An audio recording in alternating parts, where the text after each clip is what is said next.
ready for your dose of reality.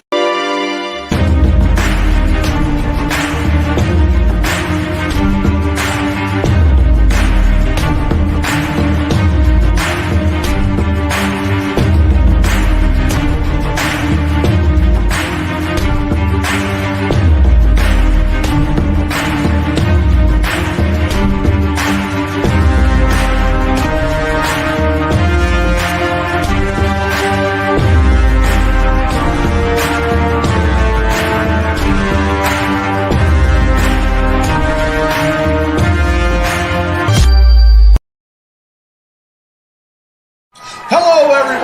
Welcome to the Dr. Quack Podcast.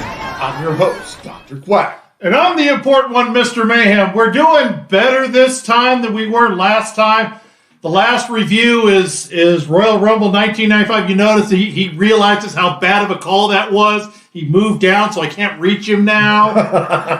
But he actually gave us an oddity, because we've talked about it before. 1992 to 1995 is the stinker period of wrestling. Well, this is a gem inside that big pile of turd. Royal Rumble 1993 is actually pretty decent. Yeah, it's really bad. Royal Rumble 1993. But, you know, we have to review them all here. We got to go through the good and the bad. This one I found actually, for the most part, pretty decent. There are a couple of things in there that make me want to hang myself. We'll get to those in a few minutes. But this one, all in all, wasn't horrible. The matches were actually good, even though some of these guys became much maligned later on in their careers. Yeah, so let's get this party started here. Yeah, this took place in Sacramento, California, at the ACRO arena. It's Arco. Arco. Arco is an oil company that's based in California. So for those of you from the West Coast know what Arco is. Those of you that are from the East Coast, they know Sunoco and things like that. Sunoco, yeah. But this came from Sacramento, California at the Arco Arena. On commentary, we had Gorilla Monsoon and Bobby Heenan. And they were at their best. This was some of their best times. The reason 1992 to 1995 is passable for the most part, those two guys still work together. Yeah, they really carried this show. On interviewers, we had me, Gene Okerlund, and Ray Rougeau. Well, we sort of had Ray Rougeau. Ray Rougeau was in a couple of packages where they were showing things that had happened in the past, and Ray was the interviewer. So he gets credit for not being there by being there. He was there on one part when he was at that hockey game interviewing Razor Ramon. But that was also pre-film. It was. He was also there when they interviewed Owen Hart, and Razor Ramon attacked him. So that's two appearances he got paid for not being there by being there. And, of course, the ring announcer, the great legendary Howard Finkel. Yes, nothing else can be said. Referees, John Bignella, Danny Davis, Jack Doan, Earl Hebner, Joey Marella, and Bill Alfonso. That's right. Fonzie makes an appearance here as a referee. He's kind of an odd referee. He's not horrible by any stretch of the imagination, but instead of when he's down there making a count, he has to totally raise up. So he looks like the little ostrich that with the water. You know, he's kind of odd the way he counts, but he's not. He's a competent referee. He's just kind of odd. Yeah. So opening match here, we had the Steiner brothers, Rick and Scott Steiner, taking on the Beverly brothers. Yeah, the blip on the radar, Bo and Blake, the Beverly brothers. They previously wrestled in the AWA as the Destruction Crew, Wayne the Train Bloom and Mean Mike Enos. Now they put on purple tights with white stars on them and capes and called themselves the Beverly Brothers, and it killed their career. They actually were pretty decent as the Destruction Crew. Yes. Two-time AWA World Tag Team Champions. They had a lot of good teamwork, a lot of good chemistry. They actually went toe-to-toe with Bad Company in AWA. Like I said, they came to the out of the AWA and they kind of flopped here. This was the start of that, although this match was good. 2.5 stars. It was a decent match. The Steiner brothers went over, but I want to talk about some of the other fun things for the Beverly brothers. So go ahead and give your comments. I'm going to agree with you. I'm going to go 2.5. It was a solid match for setting the table for a show. It kept me entertained. The fans were excited when they saw this. They were very happy. Yep, and then Mean Mike Enos, who was Blake Beverly, the one with the short hair and the mustache, is also famous in another way. For those of you who were not familiar with this, you know Scott Hall in 1996. Oh, he's pulling out the history. See, he's got to get his Colonel Robert Parker hat on. That's right. So Steve Dahl, who we was in our 1995 review of the Royal Rumble, and Mean Mike Enos, who was called the Mauler with Colonel Robert Parker, were wrestling in the ring when Scott Hall made his appearance that became known as the NWO. So, with all that said, it was still a 2.5-star match. I did enjoy it. I just thought the Beverlys deserved better. The cool thing, though, that you didn't get, you got back then, but you didn't get now, the brain scan. Yeah, Bobby Heenan explaining the finish there on how he was too far away for the Doomsday device. I think that almost was a rib on Bobby, because I think they handed it to him and they told him to just try and explain something. He didn't have anything prepared because you see that he's drawing the arrow. You see this guy here, not this guy over here, but this guy over here. You see this, and you see how he's doing. My brain scan broke. It was poor Bobby. Oh man, it was comical. But right now I'm going to move into my quack attack as we get into our second match here, because my quack attack is actually going to go to Sherry Martel. This opening match is Shawn Michaels taking on Marty Gianetti for the Intercontinental title. Sherry Martel set this story up well throughout this match, even the setup of the whole feud, where she took the shot with the mirror, in the face. Because before that, Shawn Michaels put Marty Gianetti through the glass. Yeah, this took place about a year after the incident on the barbershop. Sherry Martel did. She did a great job. She kept her poker face on. You couldn't quite tell where she was going. She acted like she was concerned about both men, Shawn Michaels and Marty Gianetti. She did a great job until the final payoff where she slapped Shawn Michaels. It was done very, very well. This match was actually a really decent match. I gave this match 3 stars. Yeah, I went 2 3/4. I can raise it to 3. I can go with that. I thought this was a very good match. I love the sell at the end where she missed Michaels with her shoe and hit Gianetti and knocked him out. And, of course, Michaels finished off with a super kick. Yeah, and then she went back and she continued to be hysterical. That was great. How she was able to carry that off when she actually made Gene Okerlund break character. That was awesome. And the fight backstage. Yes. Where plenty of suits broke them up there. This was a strong, well-paced, well-timed match. Something Marty Gianetti was not known to do. But these guys had chemistry, and it was a good match. Yeah, overall, I went with you on that. Let's move along here. And it was great to see Joey Marella. Yes. Unfortunately, we know we kind of bounced back and forth pre and post his death. This was pre, obviously, and it was great to see him. Yeah, definitely great to see him in action. Next match here, Bam Bam Bigelow taking on the Big Boss Man. A very odd pairing here. Yeah, this was Bam Bam had just come back to the E or the WWF at this point. So he was kind of a tweener. He was kind of popular throughout his time, but they really didn't know what to do with him. He was kind of hard to book for the E for some unknown reason. Reasons. Yeah, there you go. Okay, editor, I know we have it. I also want the AJ Lee as well, though. See if you can find it. But yeah, it was a good match overall. I actually enjoyed it.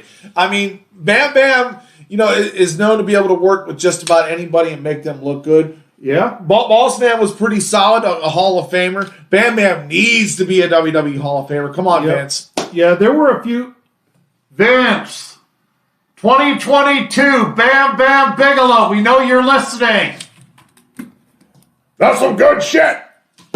But anyway, this match, while it was a little bit slow and draggy at points, I think they hadn't worked each other very often, so they kind of didn't know what to do. But it was still a 2.5-star match. It was overall a good match. They overcame some of the slow points. They got the crowd back. They got the crowd interested. Great job, both guys. Yeah, Bam Bam, of course, with the headbutt off the top rope. Looked beautiful there. I went 3 stars on it. And now we move into the championship match here. We only had 5 matches on this card, so I was kind of happy for it. Chuck Norris approves. Only 5 matches. Yes. Bret Hart defending the WWF title against Razor Ramon. This also gets a Chuck Norris approves. This match was great. Why Razor Ramon, Scott Hall never got a world title run, I don't know. I went 3 3/4 stars on this match. This match was very well done. This was an excellent example of the 1970s, 1980s roller coaster Ric Flair style. Slow, the champion gets beat up most of the time. The crowd comes up for a little bit, goes down. They ride the roller coaster, slow building the match all the way through to the final finish where they come on really strong. This was an excellent example of good storytelling. I really want to go up to 4 stars. It wasn't quite a 4-star match, only because the ref bump I felt wasn't needed. So 3 3/4, but great match. Yeah, I guess I'm a little bit more meaner on this because I went 3.5. I felt like it was a very great match there, a great championship match, what you want to head into WrestleMania. Really, you felt like Razor Ramon had a chance to win this title, even though Bret Hart ended up making Razor submit there. But now we're going to move into the great part of the show here. We're going to move into the Royal Rumble. No, we're not. We're not? So, the World Bodybuilding Federation has already failed by this point. So they have to figure out what to do with their big star. I tried to forget this. Since he can't say plethora, they decided to give him Bobby Heenan. And Bobby Heenan let him talk. We're talking obviously about Narcissus, or as everybody else knew him, the narcissist Lex Luger. I don't know what mesomorphically means, but it's not a real word. Lex Luger, we've tore you up over and over and over again on your microphone skills. We've tore up your wrestling skills, so I'm not going to spray you anymore. I'll be your hero. I'm not even going to spray your bus. I'm going to spray the idiot that gave you the microphone. So unknown, unnamed guy that handed the microphone to Lex Luger. Don't do it anymore. Oh, God. Now we can move on to the Rumble. It just proves if you can't get over with Bobby the Brain Heenan by your side, you don't belong in this business. That's just my point. He should have stayed in bodybuilding or something else. Good God. Yeah, he should have stayed in football. Yes, I know. People will tell me he had a great pile driver. And people will tell me that he actually could sell a little bit. Do you believe that? Yeah, I'm sure he could sell. He sells merchandise, stuff like that. So, yeah, he sells a little bit. All right. Now let's move on to the Royal Rumble. Thank you, God. 30 men in here. 2 minutes. Every 2 minutes somebody came in. Which means because it was 2 minutes, there actually was some quality stuff going on here. These guys were not jumping out the ring. So 1, 2, 3, 4, 5, 6, 7, 8, 9, 10, 11, 12 Hall of Famers out of 30. Yeah, very good. So here's the order of their entry. Number 1, Ric Flair. Number 2, Bob Backlund. Then Papa Shango, $1 Million Man, Ted DiBiase, Nasty Boy Brian Knobbs, Virgil, Jerry the King Lawler, Max Moon. This is Paul Diamond. This is not Conan. This is Paul Diamond. Max Moon sighting. Genrico Tenryu, Mr. Perfect, Skinner, Coco Beware, Head Shrinker Samu, The Berserker, The Undertaker, Terry Taylor, not the Red Rooster, he's come back. Terry Taylor, Damian Demento, Erwin R. Shyster, Tatanka, Nasty Boy Jerry Sags, Typhoon, Head Shrinker Fatu, Earthquake, Carlos Colon, El Matador Tito Santana, Rick the Model Martel, Yokozuna, Owen Hart, the Repo Man, and Randy Savage. I'm just finally happy here on the Dr. Quack podcast we have a Damian Demento sighting. I'm going to give you one more fact since it's something you obviously wanted to enjoy. So we're going to give you 2 facts about Damian Demento here. Raw came out in 1993. The first airing of it from the ballroom, the Hammerstein Ballroom in New York City. Yeah. Rob Bartlett, Vince McMahon, and somebody else that I could care less about. It wasn't Jerry Lawler. Jerry Lawler said he was on the first Raw and he wasn't. Damian Demento was in the main event of the first Raw against The Undertaker. I'll let you figure out who won and who lost. Yeah. Undertaker, by the way, won. There you go. Also, this was the Royal Rumble where Jerry Lawler came without his crown. Because one of many people, it's happened to him many times over the years. Lawler, for some unknown reason, there's a lot of reasons, but for this one, it's unknown. People don't like Jerry Lawler. A lot of it had to come through that they say he was undercutting them in pay. It's possible. He was known to be kind of a taskmaster for his league he ran. He always put himself over, but a lot of people, I can think of 6 different times, someone pooped in his crown. Facts. So this one, it's not known, to the best of my knowledge, who did this one. Lawler says he knows and he's not talking.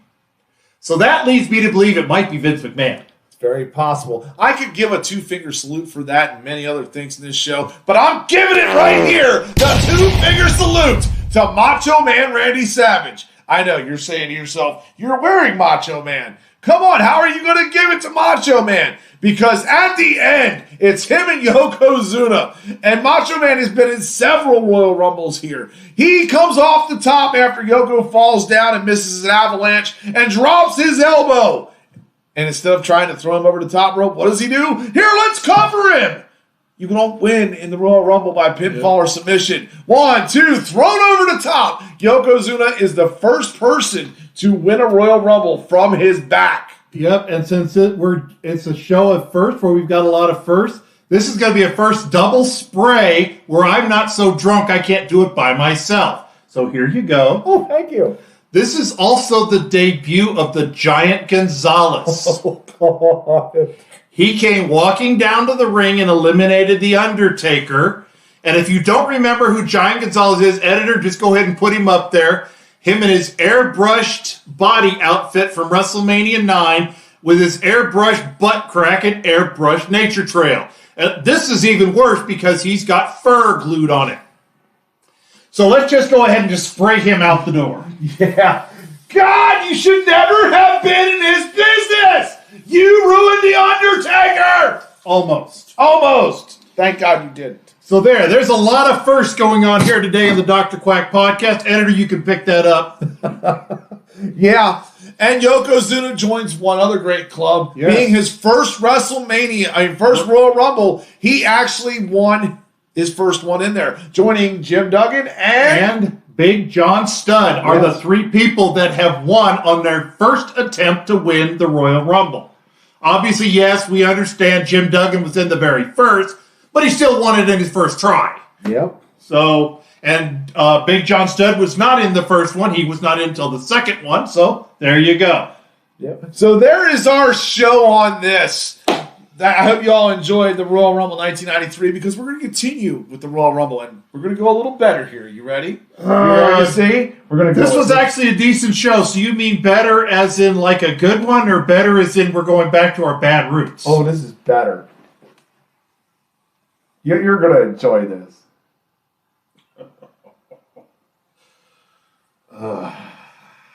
I got mixed feelings on this one. I really do.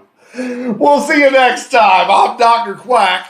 And I'm the important one, Mr. Mayhem, saying thank you. If you haven't liked, shared, and subscribed, why haven't you? Check out our sponsors. We're out.